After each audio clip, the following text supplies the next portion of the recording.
In this episode, we're going to be discussing a cryptocurrency many people are intrigued by, and that cryptocurrency is Ripple. I have 99bitcoins.com to thank for this episode, as this episode is an excerpt from their post, How to Buy Ripple in 3 Simple Steps, a Beginner's Guide. 99bitcoins is an awesome resource for non-technical newbies joining the Bitcoin ecosystem. But without any further ado, let's jump into this episode on Ripple. So, what is Ripple?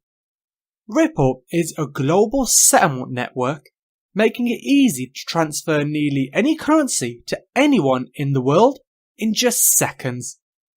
The Ripple platform has rendered the traditional system of sending money through SWIFT or Western Union obsolete.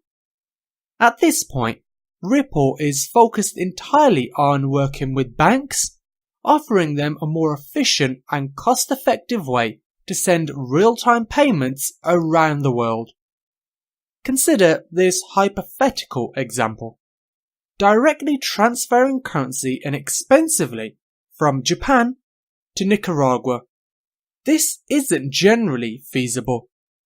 Instead, an individual or bank will generally trade the Japanese yen to US dollar and then the US dollar to the local Nicaraguan currency. At each step, the fees add up, making for an expensive way to send money internationally. By using Ripple, one can trade the Japanese yen to XRP, which is Ripple's currency, relatively inexpensively.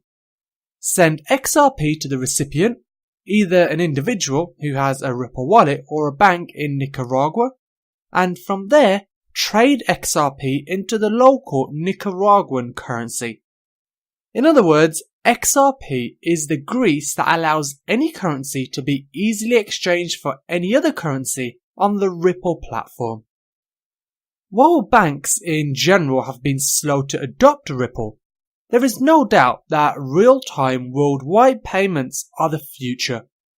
The Ripple platform gives banks a huge advantage both over their competition and financially. Ripple is focused on the Internet of Value, meaning that money transfers should move as quickly as information does in the technological age. With Ripple, there is no reason to pay a fortune and wait days when transferring money globally. Now comes the question, why are banks using Ripple? A few banks have embraced the Ripple platform, including Santander, Axis Bank, Yes Bank, Westpac, Union Credit, NBAD, and UBS, among others. According to Ripple, banks can save an average of $3.75 per payment using their protocol.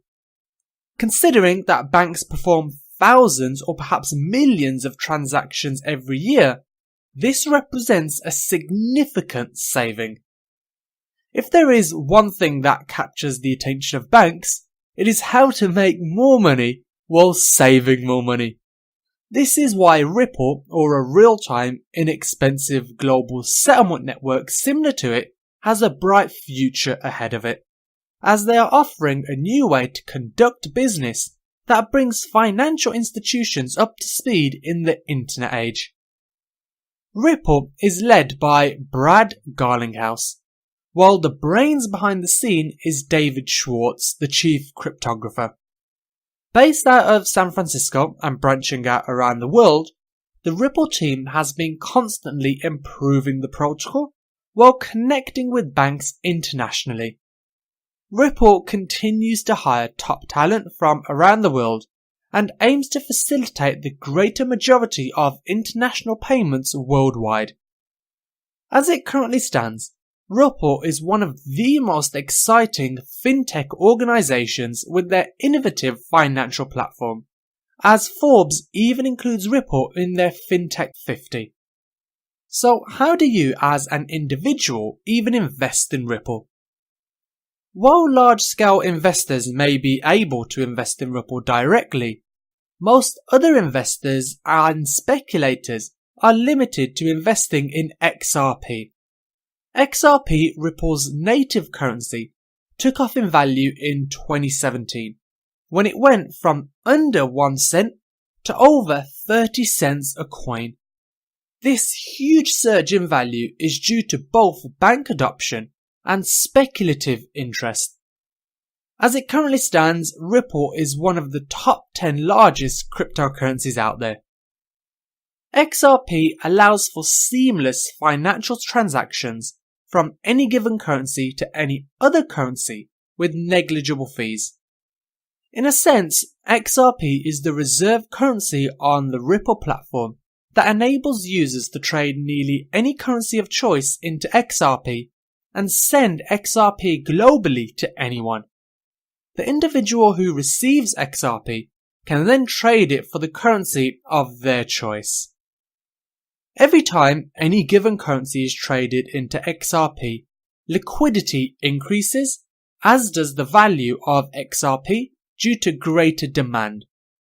In other words, Ripple is attempting to turn XRP into a global reserve currency of such, even though it may not seem that way just yet.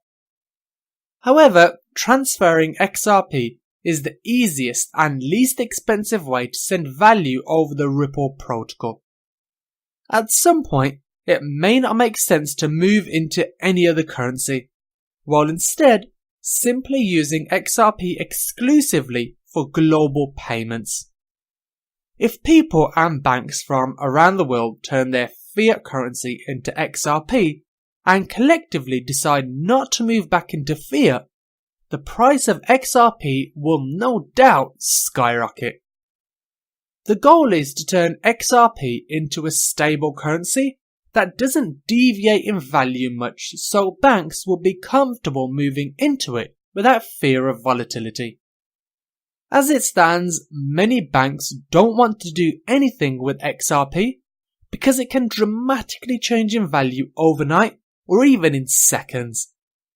In order to assist banks and payment providers, Ripple has partnered with BitGo to mediate these risks, so expect further bank adoption relatively soon.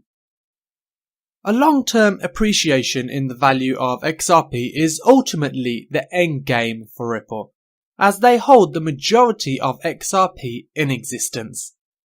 This means that a bet on XRP is a bet on Ripple. It should be noted that Ripple also offers consulting services to financial institutions and has no problem securing funding when needed. In other words, it looks like Ripple is likely to be around for a pretty long time. That leads me nicely onto my next point. How many Ripple coins exist? Any idea? Well, of the 100 billion XRP tokens in existence, Ripple holds 61 billion of them, with the company holding the majority of the coins. In order to build investor confidence, Ripple has locked up 55 billion XRP tokens with 55 smart contracts. One by one, each contract holding 1 billion XRP expires monthly throughout the course of 54 months. As it currently stands, Ripple has spent about 300 million XRP a month for the past 18 months to handle expenses. This operational transparency should give skeptical investors a reason to believe that Ripple is in this game long term and would not benefit by selling off their holdings, thus plummeting the value of XRP. So, what are the distinct advantages of Ripple? There are a number of advantages that XRP has over other cryptocurrencies. Most notably, Ripple is working directly with banks. While anyone opposed to the banking cartel monopoly may not want to invest in Ripple on that principle alone, there is no doubt that Ripple is focused on smart business decisions by making ties with the very corporations that control global finance. Investors who want to capitalize on the hard work Ripple is dedicating to their global settlement network are likely to witness a steady increase in value over the long term by holding XRP. Simply put, buying XRP and forgetting about it could result in 10 times or even 100 times gains over the long term. But as I mentioned earlier, it's all based on speculation. Ripple is fast, with transactions being confirmed in under 4 seconds. In other words, it can be used to purchase everyday items, assuming that it is adopted by both merchants and users worldwide. In addition, Ripple is scalable, as it regularly handles 1,000 transactions a second. It has even been shown to handle as many transactions as Visa, more than 50,000 transactions per second. Now, does Ripple have any advantages over Bitcoin? I mean, Bitcoin is great, but it isn't a fast way to exchange value, while Ripple is. In addition, the cost to send Bitcoin has increased significantly as more and more transactions are taking place on the blockchain. While transferring XRP is relatively inexpensive. In addition, the Ripple network doesn't get bogged down by transactions like Bitcoin currently does. The original goal of Ripple was to develop a platform that didn't consume huge amounts of electricity like the process of mining Bitcoin. In order to avoid mining entirely, all 100 billion XRP coins were insta-mined. That inherently has drawbacks to anyone who appreciates the benefits of mining naturally. Many argue that Ripple is centralized, but the company is working hard to change that. Ripple is becoming increasingly decentralized through validator node diversity on the Ripple consensus ledger. In fact, Ripple argues that it is more decentralized than Bitcoin at this moment in time. One of the biggest advantages, at least from an investor's standpoint, is that Ripple is making connections with banks around the world.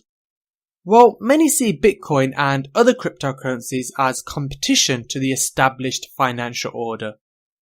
In other words, banks are far more likely to embrace a protocol like Ripple and its native currency XRP rather than support Bitcoin.